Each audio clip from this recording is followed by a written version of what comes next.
దానికి మేమేమంటున్నామంటే ఇప్పుడు ప్రతిపక్ష పాత్రలో మీ కాంగ్రెస్ పార్టీ సెంట్రల్ లెవెల్ ఉంది.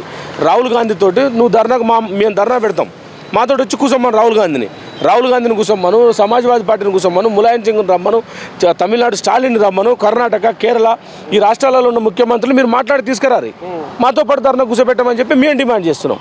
అయితే బీజేపీ వాళ్ళు ఏమంటారు, ఎవడు కూర్చున్నా మేము ఇవ్వం, నెక్స్ట్ మేమే ఇచ్చేస్తాం. మీరు ఇప్పుడు రేవంత్ రెడ్డికి మాట ఓటేసిర్రు, ఆయన ఇస్తా అంటుండు. నెక్స్ట్ బీజేపీకి ఓటేరి కులగణన చేస్తాం, మేము కూడా 9వ షెడ్యూల్లో చేర్చుతాం. వానికి తాడుకు పట్టిలేదు, తగుడుకు పట్టిలేదు, గుంజకెందుకమ్మ గుంజులాట అనేది మాతో నువ్వు అనకు తాతో.